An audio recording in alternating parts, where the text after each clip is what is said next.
Hello everyone, welcome to my channel. Today's topic is Machiavelli. जैसे कि आपको पता है कि मैकियावेली की सीरीज़ को कवर कर रहे हैं। इससे रिलेटेड पहले ही मैंने 4 क्लासेस ऑलरेडी अपलोड कर दी है और ये हमारी 5th क्लास है, जिसमें हम नैतिकता पे मैकियावेली के क्या विचार हैं, वो किस तरह से जो है नैतिकता को यूज़ करने के लिए बोलते हैं एक किंग को, किस तरह के सजेशन देते हैं, आज हम उनको जानेंगे।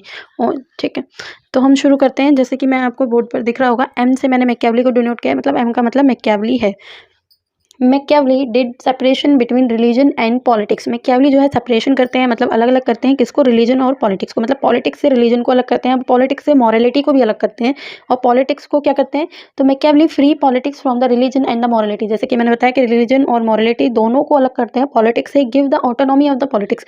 और पॉलिटिक्स को क्या करते हैं, राजनीति को एक स्वतंत्र क्षेत्र देते हैं, ऑटोनॉमी देते हैं, एक स्वतंत्र विषय के रूप में। बोलते हैं कि रिलीजन धर्म बिल्कुल अलग है, नैतिकता बिल्कुल अलग है, और पॉलिटिक्स राजनीति बिल्कुल अलग है। इन तीनों चीज़ों को हम मिक्स नहीं कर सकते, किसी दो को भी मिक्स नहीं कर सकते। रिलीजन और मॉरलिटी दोनों एक साथ हो सकती है, पर पॉलिटिक्स के साथ रिलीजन और मॉरलिटी साथ में कभी भी नहीं हो सकती। आगे देखते हैं, मैकियावेली बोलते हैं, according to Machiavelli political action must be judged by political standards. वो कहते हैं कि जो पॉलिटिकल एक्शन है, मतलब जो भी पॉलिटिकल कार्य किया जा रहा है, उसको हम सिर्फ पॉलिटिकल स्टैंडर्ड पे जज कर सकते हैं, not by standard by the religion and ethics. उसको हम रिलीजन स्टैंडर्ड पे और एथिकली स्टैंडर्ड पे कभी भी जज नहीं कर सकते। पॉलिटिकल एक्शन को हम किसके स्टैंडर्ड पे जज करेंगे, सिर्फ पॉलिटिकल स्टैंडर्ड पे।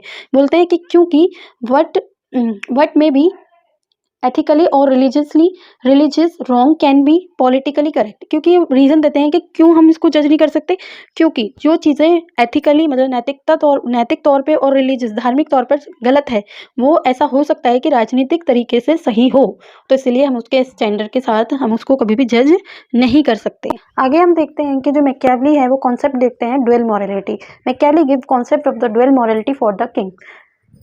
Morality of Prince different from morality of common man. वो कहते हैं कि दो तरह की मॉरलिटी होती है, एक प्रिंस की मॉरलिटी अलग है, डिफरेंट है, एक कॉमन मैन की मॉरलिटी अलग है। कैसे अलग है इसको समझाते हैं। Common man sacrifice his life for king nation. ये कहते हैं जो कॉमन मैन है उसकी नैतिकता अलग है राजा से। कैसे अलग है कि कॉमन मैन जो है वो सेक्रीफाइस कर सकता है his life, his property, his family for the king and nation. मतलब अपने राष्ट्रीय राज्य के लिए, अपने राजा के लिए, अपने प्रजा के लिए, अपने जो है विकास के लिए कॉमन मैन जो है वो सेक्रीफाइस कर सकता है, बलिदान दे सकता है अपने घर वालों का, अपनी प्रॉपर्टी का।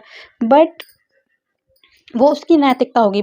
But prince can not sacrifice the nation state for the sake of his principle. लेकिन एक राजा कभी भी एक नेशन स्टेट को सेक्रीफाइस नहीं कर सकता दूसरों के लिए, अपनी नैतिकता के लिए। वो ये अपने प्रिंसिपल्स के लिए, अपने सिद्धांतों के लिए कि मेरे ये सिद्धांत है तो मुझे ये करना चाहिए, वो कभी भी अपने नेशन स्टेट को सेक्रीफाइस नहीं कर सकता।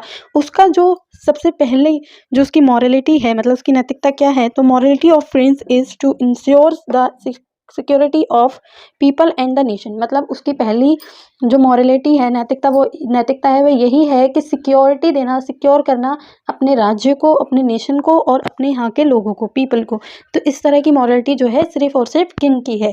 और ये बोलते हैं कि किंग की मॉरलिटी और एक कॉमन मैन की मॉरलिटी बहुत डिफरेंट है, इसलिए दोनों को अलग अलग नैतिकता के सिद्धांतों को अपनाना चाहिए और इस तरह से जो है राज्य में अपना कंट्रीब्यूशन देना चाहिए। तो आई होप आपको ये क्लास बेनिफिट लगी होगी। आपको जो है मैकियावेली का मॉरलिटी को लेकर क्या विचार थे, ये थॉट समझ में आए होंगे।